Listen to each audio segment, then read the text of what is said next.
Hello, everybody. Good morning. Yes, come on up, everyone. Lovely officials with me today. All right. Dr. Carson, come on up. Thank you so much. Good morning and Happy New Year, everybody. It's great to see you. It's great to be with a very packed room. I'm sorry we kept you all very busy over the holiday break. And I know there is a lot of news out there today, both here at home and around the world. I will be happy to take all of your questions on all of that news. But first, I'm really honored to be standing up here today with esteemed members of the President's Cabinet and his health team to make an important announcement with respect to the President's domestic promise to make America healthy again as we kick off the new year. In less than a year in office, the President and his incredible MAHA team have made real progress on this front. Here are just a few of the significant MAHA achievements thus far. More than a dozen food manufacturers and trade associations have made commitments to remove artificial and petroleum-based food dyes from their products. The Trump administration took strong action to bar hospitals from performing dangerous, irreversible, life-altering transgender procedures on children. The Trump administration announced funding awards to states through the Rural Health Transformation Program, an unprecedented $50 billion investment established under President Trump's One Big Beautiful Bill. The Trump administration has also worked with 18 states across the country to ban junk food purchases using SNAP benefits starting this year. And thank you for leading that effort, Secretary Rollins. Additionally, President Trump took historic action to secure most favored nation drug pricing and secured deals with major pharmaceutical companies to massively lower the cost of prescription drugs. And those effects are being implemented as we speak. Americans are going to continue to see the result of these incredible deals the president cut. And I know President Trump and this team behind me worked incredibly hard to lower those drug costs for Americans. On Monday, the CDC adopted common sense updates to America's childhood vaccination schedule based solely on the gold standard of science. This action empowers parents and physicians to make the best individualized decisions to protect our children, while also restoring much needed confidence in our public health system. And as a MAHA mom myself, I'm very grateful for that. So thank you, Secretary Kennedy. To build on this progress, the Trump administration is now updating federal nutrition standards and guidelines to ensure that Americans have the most accurate, data-driven information supported by science and hard facts, not special interests or partisan ideology. President Trump has tasked two of the great individuals behind me, USDA Secretary Rollins and HHS Secretary Kennedy, with collaborating on this vitally important project. And today they are here to officially unveil the 2025 to 2030 dietary guidelines for America. These new guidelines are informed by the best and most reliable research on health and nutrition, particularly as it relates to the role of our diets and the prevalence of chronic disease in the country. They are also These guidelines are easy to read and understand, so every American, young and old, can access this information that literally has the power to change lives. But these are not just an updated guideline. These are the foundation to all federal food programs in our country. These new guidelines are going to update the food that is served to America's children in our public schools, to the plates that are served to our great men in uniform in our military, our veterans, and the food that they are consuming at the VA. And these new guidelines are also going to impact nutritional programs for the needy in our country, such as WIC and Head Start. Unfortunately, for decades, federal dollars has promoted low-quality, highly processed foods that lead to scores of long-term health issues, which means Americans have gone broke because of these health issues. Faulty dietary guidelines of the past stacked the deck against healthy eating and food options for everyday American families, which has fueled the chronic disease epidemic and jacked up the healthcare costs of households across the country. This failed approach in our public health system ends today. When these guidelines are followed, Americans will be saving themselves thousands of dollars. If we want to cut healthcare costs in our country, we must become a healthier country. According to the CEA, poor diet is the root cause of obesity, which accounts for $400 billion in medical spending each year. A healthier America will lead to a more affordable America. The new dietary guidelines from the Trump administration will ensure federal dollars go to real food to improve public health and therefore save the American people their hard-earned cash over the course of their lives. So with that, I am going to hand it over to Secretary Kennedy. The great people behind me will give remarks, and then we'll get into Q&A for the officials that are here on this specific topic. They will leave because they're all very busy people, and then I will open it up to Q&A with the rest of you on the rest of the news in the world. So thank you, and we'll start with Secretary Kennedy. Thank you, Caroline. Thank you. Today marks a decisive change in federal nutrition policy made possible by President Trump's leadership and the work of MAHA moms and public health advocates who demanded reform. Today, in accordance with President Trump's directive, Brooke and I will release the dietary guidelines for Americans 2025 to 2030, the most significant reset of federal nutrition policy in history. These guidelines replace corporate-driven assumptions with common sense goals and gold standard scientific integrity. These new guidelines will revolutionize our nation's food culture and make America healthy again. For decades, Americans have grown sicker while healthcare costs have soared. The reason is clear. The hard truth is that our government has been lying to us to protect corporate profit-taking, telling us that these food-like substances were beneficial to public health. Federal policy promoted and subsidized highly processed foods and refined carbohydrates and turned a blind eye to the disastrous consequences. Today, the lies stop. The new guidelines recognize that whole, nutrient-dense food is the most effective path to better health and lower healthcare costs. Protein and healthy fats are essential and were wrongly discouraged in prior dietary guidelines. We are ending the war on saturated fats. Diets rich in vegetables and fruits reduce disease risk more effectively than many drugs. Whole grains outperform refined carbohydrates. Added sugars, especially sugar-sweetened beverages, drive metabolic disease, and today our government declares war on added sugar. Highly processed foods loaded with additives, added sugar, and excess salt damage health and should be avoided. As Secretary of Health and Human Services, my message is clear: eat real food. Nothing matters more for healthcare outcomes, economic productivity, military readiness, and fiscal stability. The dietary guidelines shape dozens of federal feeding programs, including Head Start. These standards affect 45 million school lunches every day, meals for 1.3 million active duty service members, and food served to 9 million veterans in VA hospitals. Today begins the work of aligning those programs with affordable, whole, nutrient-dense food. Implementation requires coordination across the government. I'm working with many of my fellow cabinet secretaries to deliver results. I want to thank Bobby Mukamala, thank you very much, who is the president of the American Medical Association, for committing to mobilize the medical community on nutrition. And I thank also the American Academy of Pediatrics for partnering on this effort. I also look forward to working with Dr. Jay Bhattacharya and Dr. Marty McCary to fund and prioritize rigorous nutrition research at the NIH and at the FDA. The stakes are measurable and severe. A Johns Hopkins analysis estimates that 48% of every federal taxpayer dollar now goes to healthcare. The CDC reports that 90% of healthcare spending treats chronic disease. That means that 40%, 40 cents of every dollar that taxpayers pay in this country is going to treat diseases that could be averted through good food. The United States has the highest obesity and type 2 diabetes rate in the developed world.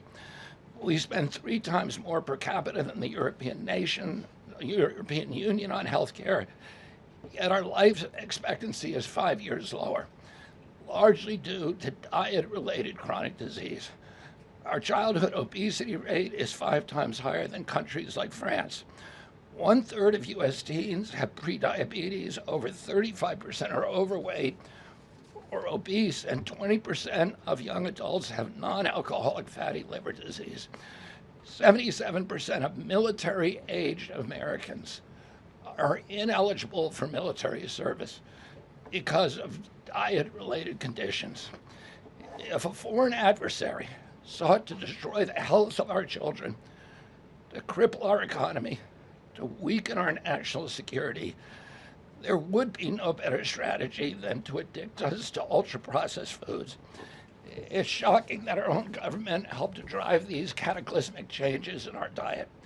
The damage is real, it is preventable, and President Trump has ordered it to end. If the United States reduced obesity, type 2 diabetes, heart disease, and Alzheimer's to Japanese levels, we would save approximately $600 billion a year. About 50% of Medicare's projected long-term deficit, or $5,000 per family annually. Current policy worsens the problem. 42 million Americans rely on SNAP, where common purchases include sugary drinks, candy, and chips. 78% of SNAP recipients are enrolled in Medicaid, and 90% of Medicaid spending goes to chronic disease.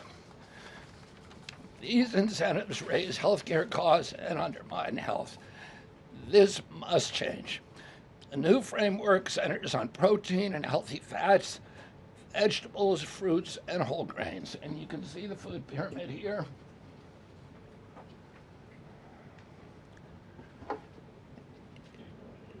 It's upside down, a lot of you will say.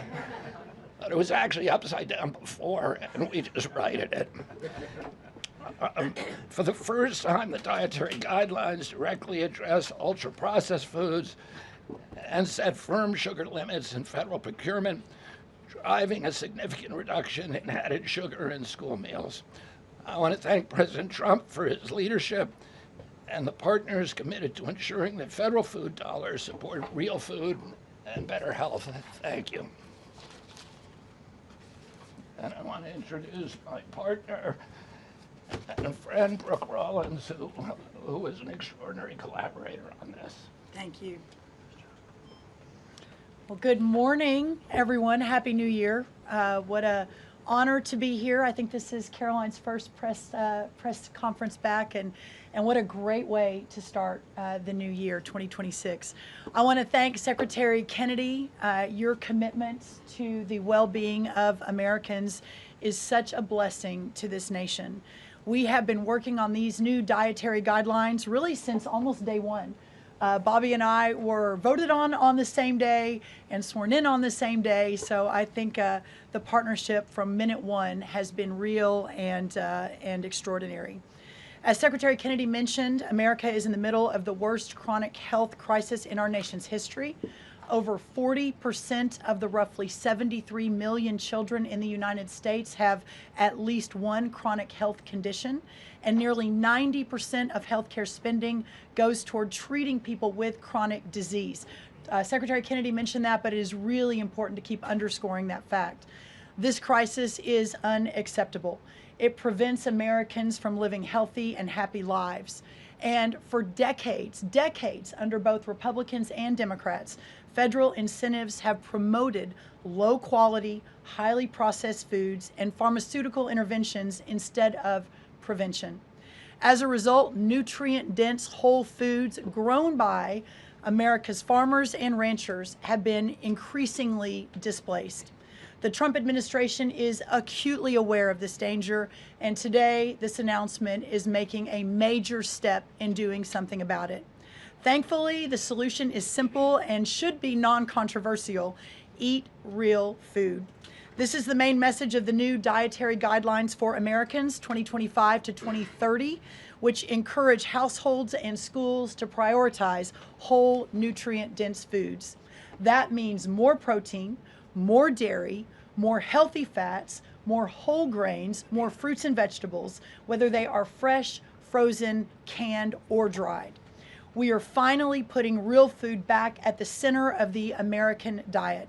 real food that nourishes the body, restores health, fuels energy, and builds strength. This pivot also leans into the abundant, affordable, and healthy food supply already available from America's incredible farmers and ranchers. By making milk, raising cattle, and growing wholesome fruits, vegetables, and grains, they hold the key to solving our national health crisis. And President Trump is mobilizing government to ensure families across America have greater access to these healthy foods. In the past 12 months, inflation has slowed and wages have risen for the first time in 5 years. Under President Trump's leadership, prices for everyday staples are declining and more help is on the way. Recent data show that fruits, vegetables, dairy, and proteins, including eggs, pork, and ground beef, are becoming even more affordable every day for our American people. American households enjoy the most affordable and abundant food in the world, and today's release only reinforces that reality. A healthy meal is within reach for all American families.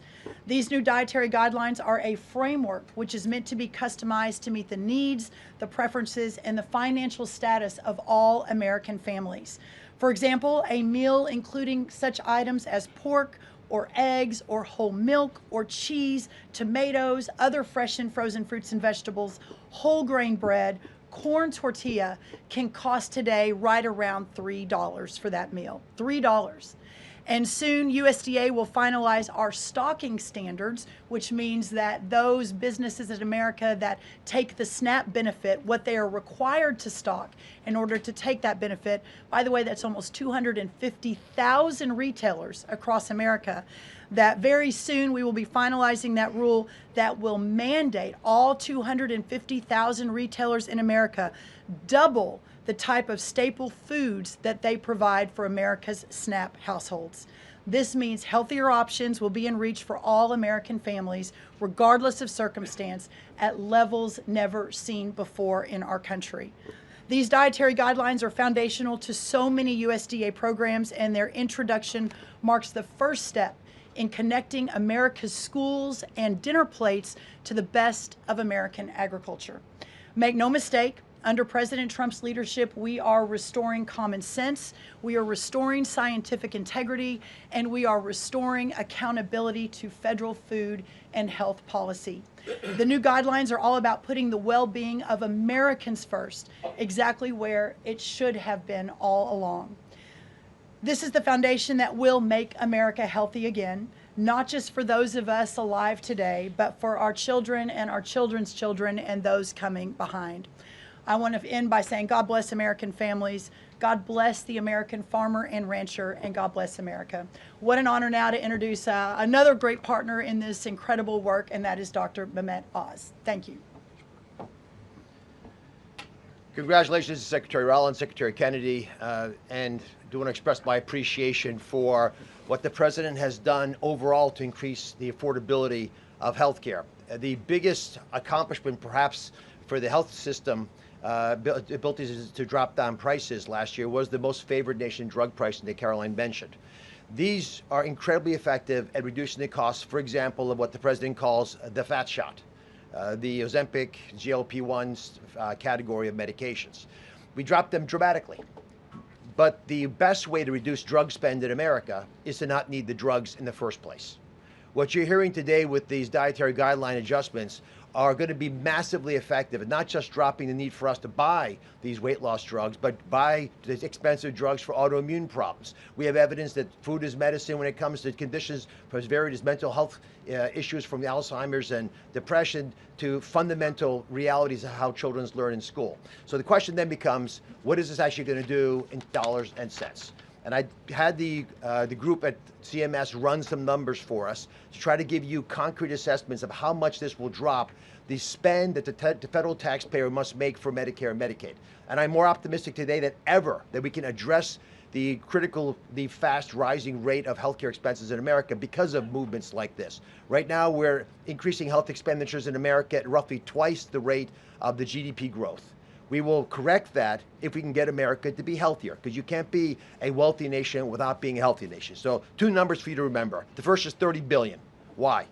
30% of healthcare costs are directly attributable to obesity. I'm not talking about indirect associated expenses, which are also present, but a very conservative number, 30%, are directly attributed to obesity. That's about $300 billion a year for just Medicare, If we were to affect obesity by 10%, which is an incredibly conservative and justifiable assumption that has been borne out in evidence-based dietary experiments and trials, just that alone is $30 billion of reduction of expenses for Medicare rather. That's also obviously correlated with Medicaid reduction in spending. In Medicaid, it's a different opportunity because in Medicaid, we educate children. 53% of children in America are covered by Medicaid or CHIP. And we have programs to teach kids and their parents what to eat, and how to make these dietary guidelines that Secretary Rollins and Secretary Kennedy have crafted with their teams into practice. It will dramatically change the natural history of how children are able to participate in life. But let me give you one last number. If we're able to get the average American, who today retires on average at age 61, get them just to work 1 year longer, because they feel so vital, so strong, so bullish about their future, because they're feeding their bodies nutrients that are essential to their high-functioning productivity, we will increase the overall GDP of our nation by trillions of dollars. So we will reduce healthcare expenses. At the same time, we jazz up the U.S. economy with trillions of dollars created by the productivity of American workers. God bless you both for making the DGA feasible and making it perhaps the wisest investment we could make in our communities. Marty Makary is one of my closest friends, the powerful leader of the FDA who's been taking brave steps along the line and has additional insights. Thanks. Thank you, Dr. Oz. Today marks the beginning of the end of an era of medical dogma on nutrition. For decades, we've been fed a corrupt food pyramid that has had a myopic focus on demonizing natural, healthy, saturated fats, telling you not to eat eggs and steak, and ignoring a giant blind spot. Refined carbohydrates, added sugars, ultra-processed food. This study in JAMA now shows that 60% to 70% of kids are getting their calories from ultra-processed foods. That's an epidemic. We now have a generation of kids addicted to refined carbohydrates, low in protein. They are literally nitrogen negative because we've used old flawed studies that used urine nitrogen to estimate body protein metabolism, and they missed the mark. The old guidelines had such a low protein recommendation that we are increasing that by 50 to 100%. Kids need protein. The old protein guidelines were to prevent starvation and withering away. These new protein guidelines are designed for American kids to thrive, and they're based on science, not on dogma. We have 40% of our kids now with a chronic disease. It is not their fault. This is something that is the result of bad advice from the government and a medical establishment that for decades peddled research from a flawed 1960s model. Today, we are setting the record straight. This is not a willpower problem of our nation's kids. This is something adults have done to kids, and we're going to fix it. And so, as Dr. Oz said, the best way to lower drug prices is for people to stop taking drugs they don't need. We are going to finally address the root causes of our broken healthcare system: insulin resistance and general body inflammation, advanced by the protein-poor, micronutrient-poor, ultra-processed, refined carbohydrate diet that kids are addicted to today. And so, on behalf of the Food and Drug Administration, we are proud to be a part of this. We are grateful to be contributing to this work. Thank you, Secretary Rollins. Thank you, Kyle Diamantis, the best deputy commissioner for food at the FDA the agency has ever had. This is a historic day in America. Thank you, Caroline. Thank you so much. Thank you. I hope everyone's inspired to go eat a salad for lunch after this briefing. If anybody has questions on this topic, we will take a few and then we'll get into the topic. We'll start with our new media seat. If you have a question on this topic today, Jamie Franklin, she comes from the Conservator. Why don't you kick us off? Yeah, first of all, Caroline, congratulations on your pregnancy. We're so excited for you. Thank you. Matt moms across the country, including myself, are just so excited by what this administration is doing to make our kids healthy again. But we do have concerns when it comes to these blue states pushing back on a lot of progress that we're making as an administration. And particularly, we're really excited that you guys revised and streamlined this vaccine schedule. However, what we have seen is that these blue states, whether it be, no tax on tips, no tax on overtime, or pushing back on immigration, they continue to stop your guys' progress. So what has been the response from these blue states? Because as Maha moms enrolling our kids in school, this is a big issue, and we celebrate what you guys are doing, but we want to have it, even in the blue states as well. I mean, my hope is that we only released these earlier, 2 days earlier. I'm sorry. Duck is also high in protein. It's an interesting. Duck is a good thing to eat, everybody. We only released the new vaccine schedule 2 days ago. The vaccine schedule, there's nothing compulsory in it. Everybody, I've always promised, I'm not going to take people's vaccines away from them. People who want to get vaccines, everybody who wants them can get all of the vaccines that were on the old schedule. They will all be paid for by the Vaccines for Children program or for the insurance the same as before. We release guidelines that we think are optimal to public health. They're the same with core vaccines that are required by the European community. And those nations all have much better health outcomes than we do. And they're based on their best science and also on their conviction that when you put too many vaccines on the program, it actually reduces compliance. It reduces uptake. And so we want to maximize the uptake of vaccines by making sure that Americans know that we are making recommendations that are science-based, that are common sense, that are grounded in science. And right now, that's the best science that we have. But again, there's 3 categories of vaccine. One is the core schedule, which resembles the European countries. The second is for people who have vulnerabilities, for high risk, and that doesn't change at all. And then the third is shared decision making, which any vaccine that was on the old schedule, you can continue to get. So people will make their own choices, and that's what democracy is about. I asked the boss, Karoline, for permission to add a little bit to this because I think it's really important. And by the way, Jamie, what a superstar you are. It's so fun to see you in this seat, Jamie Franklin. The blue state question is a really important one. And for those of us that are running agencies with these programs, I mean, I've talked to a lot of you already about how we have 22 blue states that won't give us their SNAP data so that we can figure out and ensure that those who really need these programs are actually getting these programs. Clearly, you all have been writing about Minnesota. California is next. We're looking at New York, some other states. The amount of fraud in all of these programs is absolutely stunning. And the challenge is, I mean, from Medicaid, et cetera, I know, Dr. Oz, you've talked a lot about that. This is a significant problem. And I think who's really harmed in all of this conversation and when these blue states aren't partnering with us to try to do this right is we say blue states and red states, but in those states, there are all kinds of our citizenry and that aren't all Democrat or aren't all Republican. We had a poll that just came out that had about 85% of all Americans believe that states should turn their data over on SNAP so that we can figure out where the fraud is and ensure these programs are going where they need to go.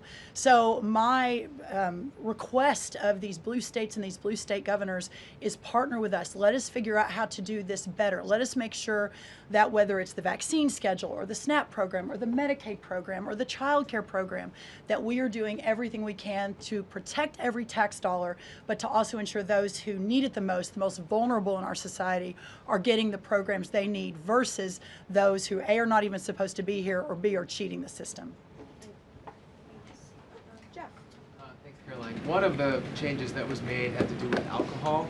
Secretary Kennedy or Dr. Oz, could you explain the science behind the new language on not saying 2 drinks for men and 1 drink for a woman every day would be healthy, and whether or not the industry had an impact on the language of moderation versus just saying alcohol is not healthy and you shouldn't drink it? So alcohol is a social lubricant that brings people together. In the best case scenario, I don't think you should drink alcohol, but it does allow people an excuse to bond and socialize, and there's probably nothing healthier than having a good time with friends in a safe way. If you look at the blue zones, for example, around the world where people live the longest, alcohol is sometimes part of their diet. Again, small amounts, taken very judiciously and usually in a celebratory fashion. So there is alcohol on these dietary guidelines, but the implication is don't have it for breakfast. Right, this should be something done in a small amount with hopefully some kind of an event that might have alcohol added. But the general move away from 2 glasses of men, 1 glass of women, there was never really good data to support that quantity of alcohol consumption. That data was probably primarily confused with broader data about social connectiveness. Take a couple more. John? Thanks a lot, Caroline. Secretary Rollins, I'm curious about with these guidelines. They're not mandates, they're guidelines. What are the practical effects of these guidelines on public schools all across the country? Well, today begins thank you, John. It's good to see you. Today begins the first day now in a recalibration of the rules, whether it's school lunches, whether it's the SNAP program, whether it's as veterans were mentioned, our prison system, that now we begin the process of implementing and redrafting the rules to reflect what this new dietary guidelines for Americans actually is doing to our food system. So there is a lot of work to do. Nothing changes overnight, but as I think we've proven, this administration moves very, very quickly on all fronts, 7 days a week, 365 days a year, and so you'll begin to see some real changes coming very soon. As everyone is aware, for many of our most vulnerable in the margins in our communities, the school lunch is often the best place for our children to get the healthiest meal. Hopefully with stocking standards and reworking SNAP and the SNAP waivers we've done, that begins to change too. But right now, that is going to be the single most important, from my perspective, move forward, is the school lunches and making sure that we're getting the right amount, the best amount and most nutrient-dense foods into the schools. Thank you. You also mentioned, Secretary Rollins, cost when you had your remarks a little bit earlier. Is eating healthier more cost effective? Is it cheaper than just having a diet of processed foods?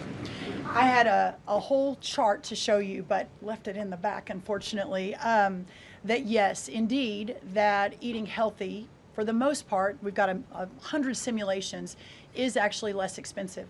The challenge is the access to those healthy foods, especially in parts of America where they have food deserts. They don't have a H-E-B or a Kroger or a Central Market. These are all Texan grocery stores, but whatever similar across the country. But that is why these stocking standards in SNAP are so important. So if you have a economically challenged family, and the only place they're getting their food is the 7-Eleven. We have a longer term important policy priority, and that is getting grocery stores into these lower margin communities. But for now, requiring those retailers, those 250,000 retailers across America, to double their stocking of healthier foods. That will allow us to immediately get these better foods into all communities, but especially the most vulnerable. Thank you, John. Let me just add something to that. Brooke and I are working on a program. Affordability is the priority for the president. And we know we have to make it easy and accessible for healthy foods for every American. And we believe we can do that. We think affordable food is within reach of every American family. We are working on a education and information program that will allow American families all over the country to come onto our website and find the healthiest foods at the lowest cost for themselves. I'd also just add this. The idea that a cheap meal made of processed food is cheap is an illusion, because you're paying for it on the back end. You're paying for it with diabetes, with obesity, with illness. And if you internalize that cost of the meal, it would be a tiny fraction of the long-term cost of eating bad food. So we'll take one more in the white blazer. Thank you. Caroline. Secretary Kennedy, you mentioned healthy fats, but also ending the war on saturated fats. Can you clarify how much saturated fats Americans should be consuming? I'm going to let Marty take that, since he wrote a book about it. Look, the old dogma in the 1960s when Eisenhower had his heart attack and Ansel Keys said it was the saturated fat. That's never been substantiated. And so that flawed research has become dogma over the years, and eventually the conversation was sidelined. In this new guidance, we are telling young people, kids, schools, you don't need to tiptoe around fat and dairy. You don't need to push low-fat milk to kids. And we are maintaining the 10% of calories as saturated fat in the guidance. The real issue is protein. The fact that 60 to 70% of the calories of kids today in America is ultra-processed food. These are the issues that have become giant blind spots where we're now putting attention. And we hope that there are conversations in every school board in America, in every church and synagogue and house of worship, every home in America will now have conversations. We've got to talk about school lunch programs, not just putting 6-year-olds on Ozempic. Food can be curative. We've got to talk about the microbiome and fiber and healthy whole grains and the good soil that food comes from and the healthy clean waters and good farming techniques. So that's the focus of this guidance. Thank you. Great. Some of you may be wondering why Dr. Carson is here. He is our National Nutrition Advisor working alongside Secretary Kennedy, and he's played a big role in this effort. So I want to thank you so much, Dr. Carson, for being here today.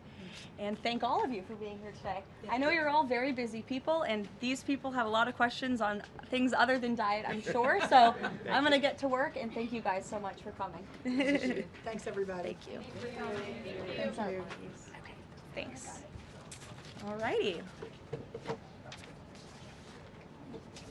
Great. Does anyone have any questions?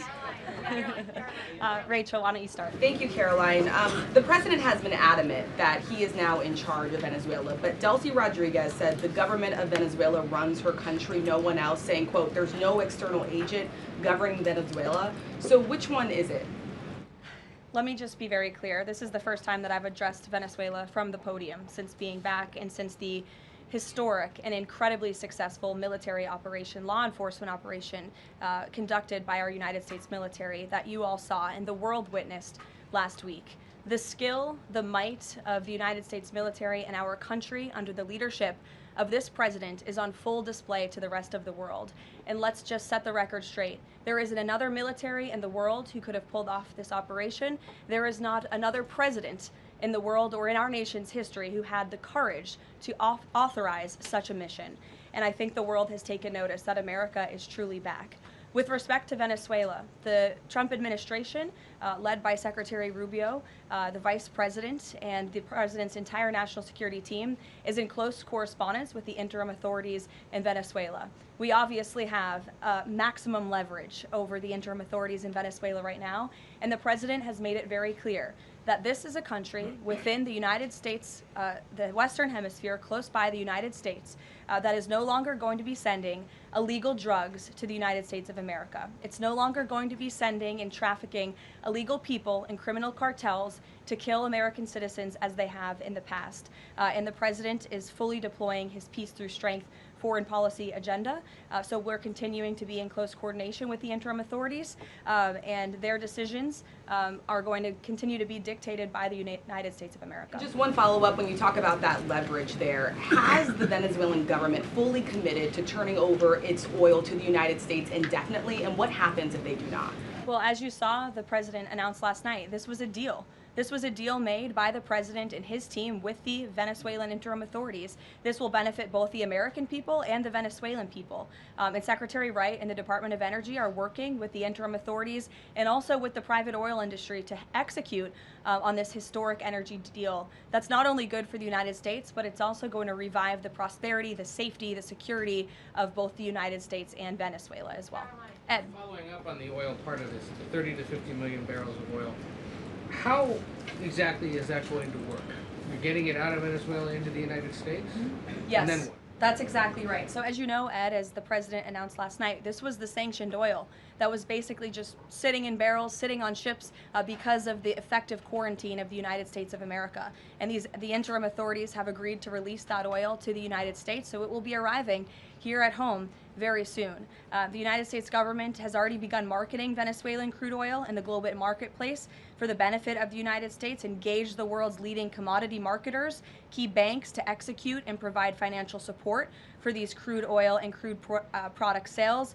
All proceeds from the sale of Venezuelan crude oil and products will first settle in U.S.-controlled accounts at globally recognized banks to guarantee the legitimacy and integrity of the ultimate distribution of proceeds, and those funds will be dispersed for the benefit of the American people and the Venezuelan people at the discretion of the United States government. It sounds like it requires a lot of private sector engagement and agreement And from the oil industry and the banking industry. Do you have that yet? There's a lot of private sector engagement that's happening right now. As you know, Secretary Wright, our energy secretary who's heading up this big project, is in Florida today meeting with some of these oil executives. And as we confirmed earlier, they will also be at the White House later this week. So they are absolutely eager to invest. They're eager about these opportunities. And Secretary Wright is a very well knowledgeable guy when it comes to oil and energy, and he's the perfect man for the job. Another corner of the world, real quick on Iran. Go ahead. So just to follow up on the oil, 30 to 50 million barrels is an initial tranche, if you will, and then what happens after that? I won't get ahead of the plans that the president and his team are currently speaking with the interim authorities about, but rest assured, there is a long-term plan here. Secretary Rubio and the entire team are working diligently on it, and this is just sort of the first action that you all are seeing. Ed. Thanks, Caroline. So in order to get these oil companies to invest billions in Venezuela, how will the U.S. reassure that their workers will be safe in Venezuela? Could there be troops involved? At this point in time, as you know, there are no troops on the ground in Venezuela. The president, of course, reserves the right to use the United States military if necessary. It's not something he wants to do. Diplomacy is always the first option, as you saw. He tried that with Nicolas Maduro, but unfortunately, he was an illegitimate dictator and an unserious person. And so President Trump authorized this law enforcement operation, and now Nicolas Maduro is sitting in a prison cell in New York. So certainly the president is going to do what's in the best interests of the American people, and that includes workers from our energy and oil industry as well. With that meeting tomorrow, what is the message the president is going to give to the oil executives, and what does he want to hear? Well, the meeting is on Friday, and it's just a meeting to discuss, obviously, the immense opportunity that is before these oil companies right now. Stephen. Caroline, and congratulations again. Thank you. The New Yorker had a story yesterday on the vice president, and it questioned his, quote, notable absence on Venezuela. And the sub-headline asked, was the vice president's exclusion from the operation in Venezuela an expression of his anti-interventionist ideology or political calculation? Would you be able to discuss the vice president's role in Venezuela policy? I did see that report in the New Yorker, and quite frankly, I laughed out loud because it's very clear it's a fake report that's trying to sow distrust and division amongst the president and his team. Let me just be very clear. The vice president has been involved in all policy. He is the right-hand man of the president on all policy matters, including Venezuela policy. He was, of course, read in and deeply involved in this operation from the very beginning. And he was present on the night of the operation via secure communication at a different location as to not damage the operational secrecy of this mission that was so incredibly important to ensure that this mission could be carried out successfully without endangering our troops. Sure. The U.S. seized a tanker recently. Russia specifically asked the United States not to seize that tanker. Does this action risk a larger conflict with Russia? I believe you're referring to the Bella 1 tanker that was seized this morning. The Department of Justice and the Department of Homeland Security, in coordination with the Department of War, did announce that seizure this morning for violations of U.S. sanctions.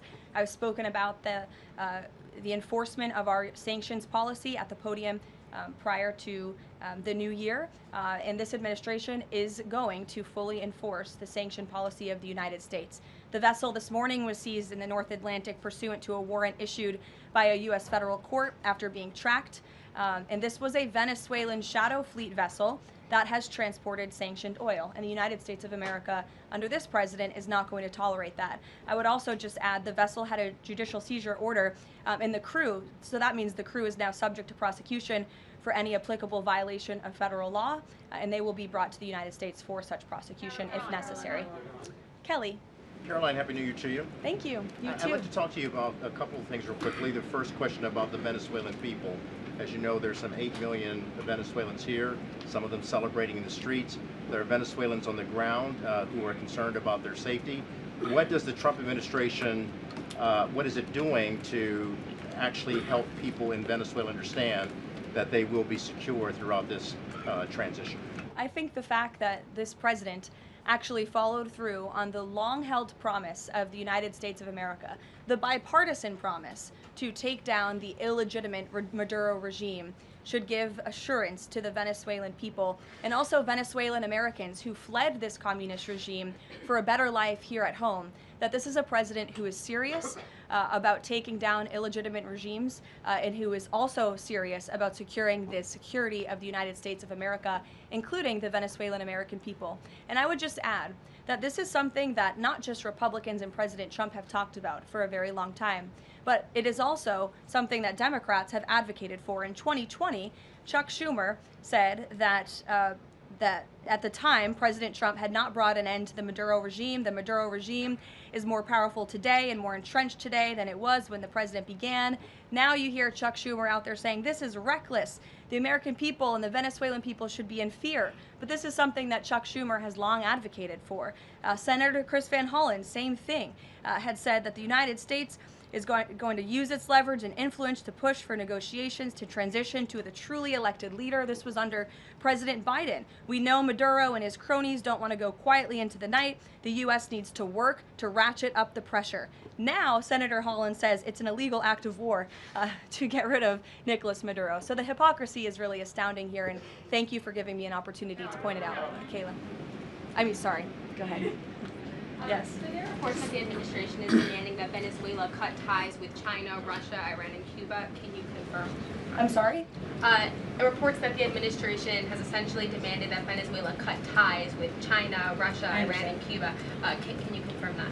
Well, those alleged demands were made in a classified briefing by Secretary Rubio, and I know that there's a lot of leaks coming out of these classified briefings, so I'm not going to confirm or deny or get into what the Secretary has said in classified settings to members of Congress.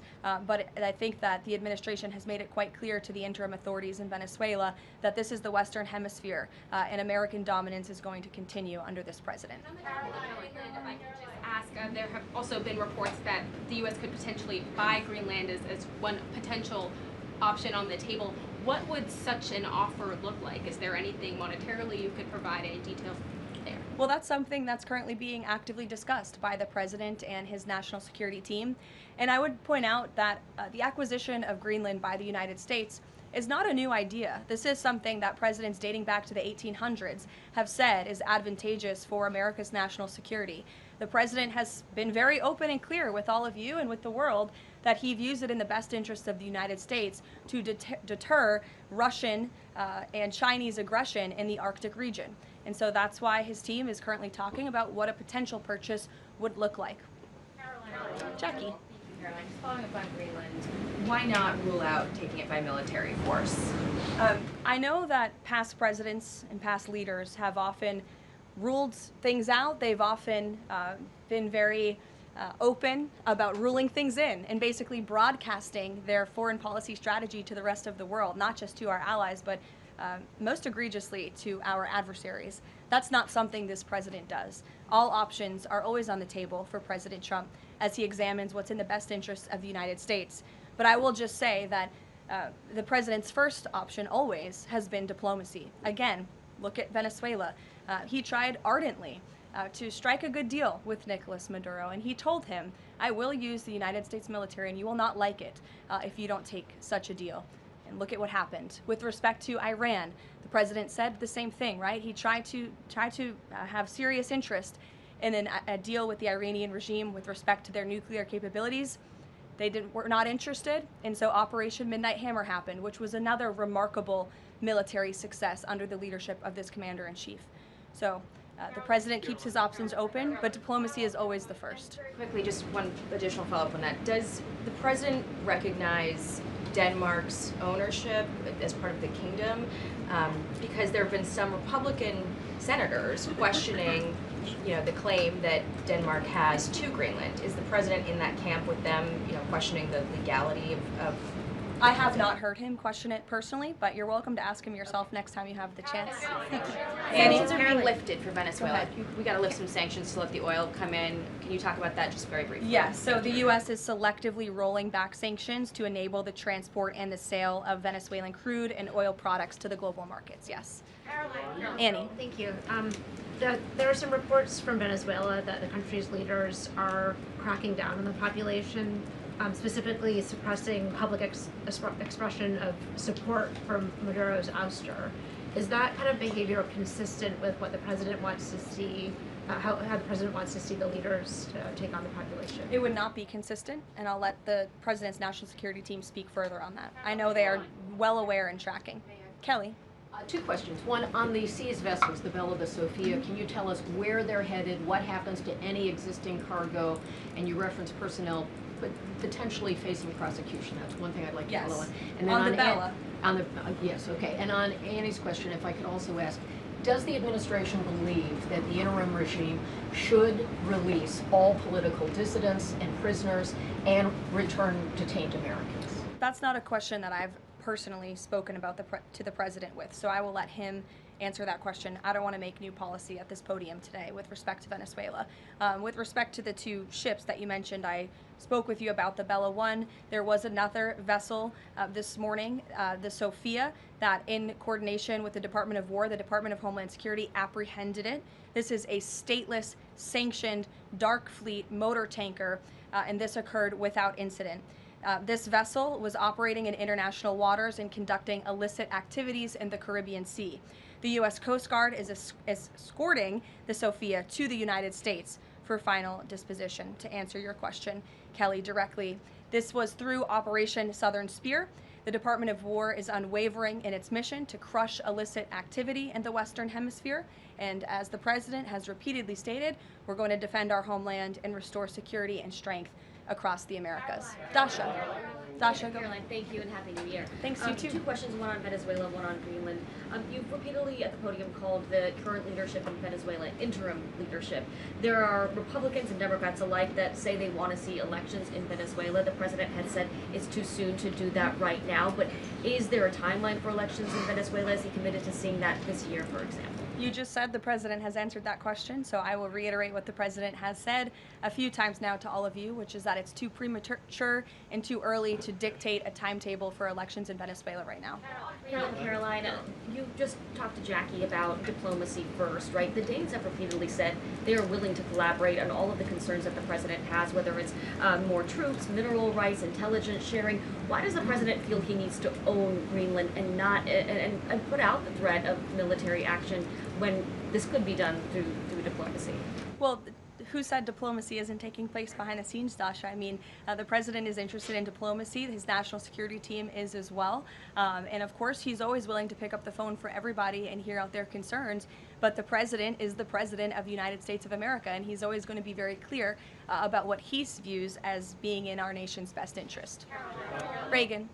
Caroline, I have a question for you on Venezuela, and then I'd love to ask you about Minnesota and Tim Walz. Sure. On Venezuela, I'm wondering, does the administration hope to start sending more Venezuelan migrants back home or have them self-deport if the situation in the country improves?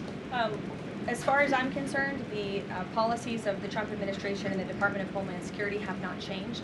All those illegally present in the country are subject to deportation. And I would just like to add how we got here. The president was very clear on the campaign to the American public, and it's one of the many reasons they resoundingly reelected him back to this office, that he was not only going to crush foreign drug cartels, but that he was not going to stand by and watch as the illegitimate Venezuelan regime was sending illegal criminals and gang members and rapists and murderers to our country, which happened to the tune of thousands under the previous administration and president. And so there could be nothing more America first than this operation that took place last week. And I would just remind all of you in this room that there were innocent Americans like Jocelyn Nungare who lost their lives at the hands of dangerous Venezuelan criminals who were sent here by the Maduro regime. And that has been the president's North Star and guiding principle throughout his entire policy since January 20th. Tim Walz in Minnesota. Does the administration believe that Tim Walz potentially dropped out of the governor's race because he could be under criminal investigation? I don't know if there's a criminal investigation. If there was, I wouldn't be able to comment on it from up here, to be honest with you. But I think Tim Walz probably dropped out of the race because he realizes he no longer has the support of the people of his own state, which is a remarkable downfall considering he was the #2 on the Democrat Party's ticket just about a year ago. When it comes to Minnesota, the fraud that we have seen, the wide scale of fraud, is really remarkable. It's egregious. I would encourage every single journalist in this room to go to Minnesota and to cover it yourselves. As for the Trump administration, we have officials who have been on the ground almost every day. Secretary Noem was there yesterday. Secretary Bessent will be traveling there later this week to talk about the fraud and to do a roundtable on this very topic. And I would just like to leave you with an update. To date, the Department of Justice has charged 98 total defendants in several Medicaid fraud and related case programs. 64 were convicted, and 85 of the 98 charged were of Somali descent. The DOJ has also issued over 1,700 subpoenas, executed over 130 search warrants, and they have now added more attorneys to their office there to absorb the case flow. DHS is on the ground going door to door conducting large-scale criminal and HSI investigations. They have also sent approximately 2,000 agents to Minneapolis to assist with law enforcement and immigration enforcement. As I said, Secretary Noem was on the ground yesterday. The Department of Health and Human Services has also begun requiring a justification and photo evidence for all child care related payments nationwide, and they required Minnesota to conduct a full audit of all child care centers. They also froze $185 million in funding to Minnesota. And Dr. Oz, who was just here, also notified Governor Walz they're going to begin auditing Medicaid recipients and deferring payments on claims based on waste, fraud, and abuse. The Department of Labor is also conducting a targeted review of Minnesota's unemployment program. Department of Agriculture requiring Minnesota to conduct recertification for SNAP recipients, and HUD has launched investigations into the public housing. SBA has also suspended nearly 7,000 borrowers amid suspected fraudulent activity. So, with all of that, rest assured this is an all-hands-on-deck effort from the entire administration to get to the bottom of this and to ensure that the ripping off of taxpayers in the state of Minnesota, and it won't just be Minnesota, it'll be any state across this country where fraud has taken place, and we are protecting law-abiding, tax-paying American citizens. Phil. Thank you, Caroline. Just to follow up on Greenland, there are treaties already on the books that give the United States access to the island. They can construct and maintain military bases there. We can house personnel on the island. The U.S. has control of landings, takeoffs, anchorages, etc. So I'm curious if you could just spell out for the American public, what specifically would the U.S. gain by taking control of Greenland that the U.S. doesn't already have access to right now? More control over the Arctic region and ensuring that China and Russia and our adversaries cannot continue their aggression in this very important and strategic region. And there would be many other benefits as well that, again, the President and his national security team are currently talking about. Jeff, I'll give you another one. Welcome. A broad sort of stand-back question on foreign policy. Are you concerned about increasing tensions with Russia because of the tanker seizures? And how does the U.S. action in Venezuela impact the ongoing relationship with China and the President's relationship with President Xi? I think the President has very open, honest, and good relationships with both President Putin of Russia and also President Xi of China. He has spoken with them numerous times, as you know, since coming to office about a year ago, and I believe that those personal relationships are going to continue. But as for the President and the United States, he's going to enforce our policy that's best for the United States of America. And with respect to these ship seizures, that means enforcing the embargo against all dark fleet vessels that are illegally transporting oil, and only legitimate commerce, to answer your question much earlier, Rachel, determined by the United States is going to be permitted. And that's the policy of this administration, and he's not afraid to implement it. One more stand back. Just one more stand back. I just missed the last one. I remember asking the President at the very beginning of his term if he was committed to Article 5 in NATO, and he said yes. Has his stance on NATO or his commitment to NATO changed? Did you see his statement earlier today? He said, we will always be there for NATO, even if they are not there for us. And I think that answers your question directly. Yes. Just to follow up on what Jeff was saying there, will the president commit that if any NATO members are attacked, the United States will come to their Again, the president addressed this directly himself this morning after seeing the coverage from all of you in this room on television, and he made it very clear, we're always going to be there for NATO, even if they have not done right by the United States of America. And they have not, they have finally increased their defense spending at the request of this president, but it was only because of this president that they did that. We'll take a couple more. Michael, go ahead. Thank you, Caroline. Happy New Year and congratulations. Thank Two you. questions, if You I may. too. One on healthcare, one on Mexico. On healthcare, the president says he wants Republicans to be flexible on the Hyde Amendment in order to pass healthcare legislation. What is the White House's message to pro-life voters who say federal funding for abortion goes against their values?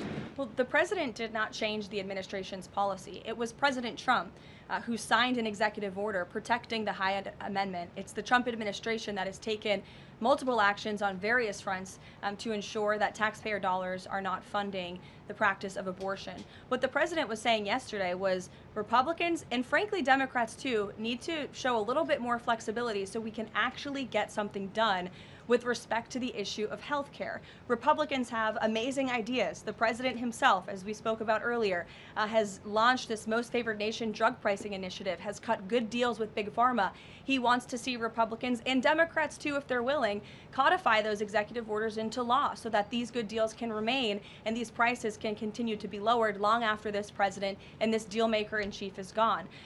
Presidents talked a lot about health savings accounts and giving more money back to the healthcare consumer rather than to these giant insurance companies, and he's been very outspoken and tough on them too, and I think you'll see more and hear more from him directly on that issue. So he wants to see Congress get something done with respect to health care, and that was the point that he was driving home yesterday. Mexico, Caroline, Haley, President Trump says the drug cartels are running Mexico. What action does he need to see Mexico's president, Claudia Sheinbaum, take to prove that she's in control of that country, in control of those cartels? And does the White House believe she's able to do that without U.S. intervention? Look, I think the president was speaking very candidly and frankly about the reality on the ground in Mexico. Haley. Caroline, Happy New Year. I wanted to Thanks, ask you you too. about the seized tanker Venezuela. There were reports before this that Russia had sent a submarine to escort it. Was there any engagement with that submarine? And then was the deconfliction line with Russia used ahead of boarding that? Again, this was a Venezuelan shadow fleet vessel that has transported sanctioned oil. The vessel was deemed stateless after flying a false flag, and it had a judicial seizure order, and that's why the crew will be subject to prosecution. Mary. On Colombia, the president talked over the weekend and suggested that he would be open to an operation there. Should the president of Colombia be expecting Delta Force anytime soon? And then I had another one for you on California. That would be a very unwise question for me to answer, to weigh into. What's your next question? On California, can you share any more about the fraud investigation? The president said that there was one. Who's being investigated and where is it starting? Again, this is going to be a all-hands-on-deck government-wide effort. The president has directed all agencies across the board to look at federal spending programs in not just Minnesota, but also in the state of California to identify fraud and to prosecute to the fullest extent of the law all those who have committed it. Take one more. Sure. Thank you. Caroline, yesterday was the 5-year anniversary of January 6th. Democrats and mainstream media continue to push their big lie that it was an insurrection and that police officers died that day. The reality is that 4 Trump supporters died on January 6th and 2 women were killed by January 6th police. Everybody knows Ashley Babbitt was shot in cold blood by Capitol Police Officer Michael Byrd, but there was another woman, her name was Roseanne Boylan from Georgia, and she was pepperballed, gassed, and ultimately brutally beaten with a stick by January 6th police officer Lila Morris. The Biden administration and mainstream media lied and told Americans Roseanne Boylan died of a drug overdose on Capitol steps. Her family is now asking for an investigation. Is the administration aware of the circumstances of her death, and will there be an investigation finally? Well, for investigation, I will have to defer you to either the FBI or the Department of Justice, and I'm sorry to have to do that. But with respect to all of the facts that you just laid out, the White House relished the opportunity yesterday to actually create a new website to share the facts with the American public, but also all those in this room. We knew the media would be covering January 6th quite a bit because they think it's something that the American people are still believing their lies on. They think it's something that still helps their case against this president. Obviously not, or else he wouldn't have been reelected in an overwhelming fashion in November of last year. And so I would encourage everyone to take a look at the website. It's quite well done. And thank you all very much. It's great to be back with you.